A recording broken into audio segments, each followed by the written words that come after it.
सत साहिब सतगुरुदेव की जय। बंदी छोड़ कबीर साहिब जी की जय। बंदी छोड़ गरीबदास जी महाराज जी की जय। स्वामी राम देवानंद जी गुरु महाराज जी की जय हो।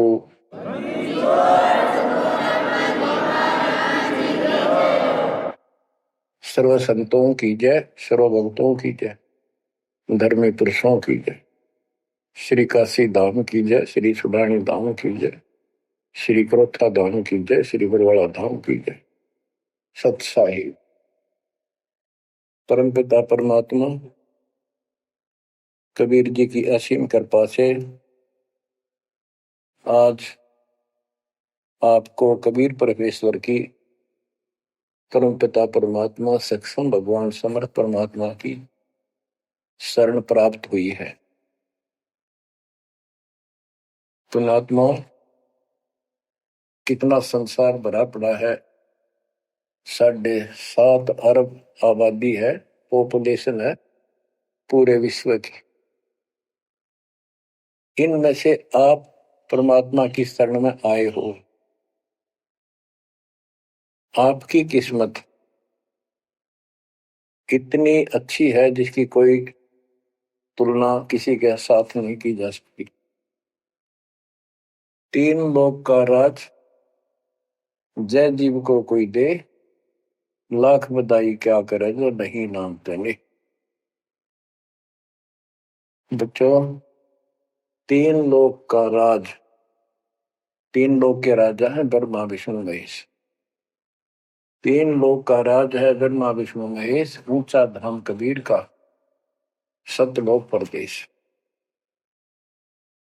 यदि सच्ची भक्ति नहीं करते, भक्ति तो देखो सभी कर रहे हैं, ऋषियों ने कोई कसर नहीं छोड़ी, परमात्मा पाने के लिए समर्पित हो गए, कति शरीर गाड़ दिए, लेकिन घन से जंडी नहीं कटे। जंडी काटने के लिए तो तीखी कुहाड़ी चाहिए या आरी हो। इसलिए साधन बिना जो उल्टा काम करते हैं वो कितने दिन लगे रही हो, उसमें कोई सफलता नहीं मिला। सत्य साधना के दिन अन्य कितने प्रयत्न कर लो, भगवान प्राप्ति नहीं हो सकती। यही कारण रहा, इन ऋषि लोगों ने साधनाएं खूब करी, लेकिन काल ने इनको अधूरा ज्ञान दे रखा है, इनकम्प्लीट और भ्रमित ज्ञान है। जैसे चारों वेदों में एक ही मंत्र है जो ब्रह्म साधन का, बाकी और किसी की भक्ति का जिक्र भी नहीं है, ना कोई और मंत्र है। यजुर्वेद अध्याय नंबर 40 श्लोक 15 में ओम कर्तु समर कल्वे समर कर्तुम समर, उसमें लिखा है ओम नाम का जाप काम करते करते विशेष कसक के साथ और अपने जीवन का मूल काम समझकर करो। और ओम नाम से क्या प्राप्ति होगी? श्रीमद देवी भागवत पुराण, देवी दुर्गा जी हिमालय राजा को स्पष्ट कर देती है, क्योंकि हिमालय राजा देवी का पुजारी था और वो मोक्ष की डिमांड कर रहा था, क्योंकि धन राजा के पास बहुत होता है, सब सुविधाएं होती हैं, पर वो आखिर में वो भी अच्छी नहीं लगती, मोक्ष मांगता है।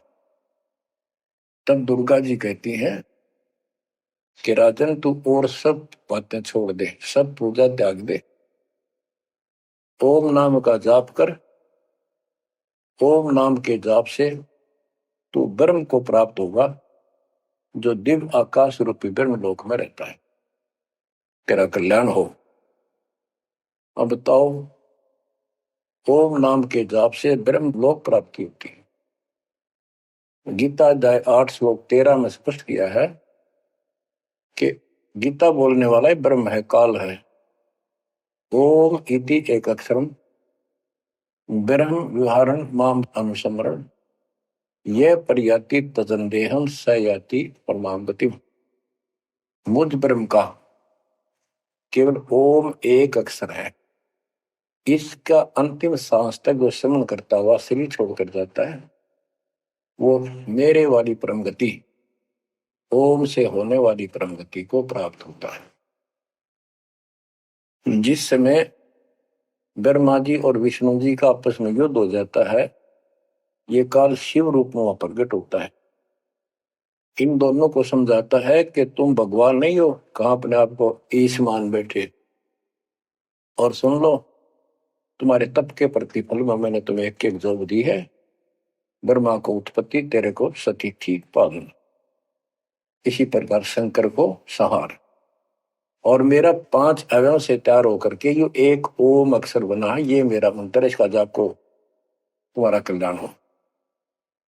एक तो ऐसे तो होगा कि वो ब्रह्म था जो ब्रह्मा विष्णु महेश को मिला था शिव जी के रूप में। तो बच्चों, ये है तत्व ज्ञान निष्कर्ष सारे दातों का। और प्रसंग चल रहा है कि ऋषियों ने साधनाएं बहुत की, शरीर गाल दिए, दिन रात एक कर दिया। ओम नाम तो इन्होंने ले लिया वेद से, क्योंकि पहले वेद थे पुराण, इनके ऋषियों की रचना है, बाद की बात, इनका अनुभव होता गया, जिससे सुनी सुनाई दंत कथा इसमें लिख दी, कुछ सच्ची कुछ झूठी, कुछ वेदों से कुछ अपना अनुभव।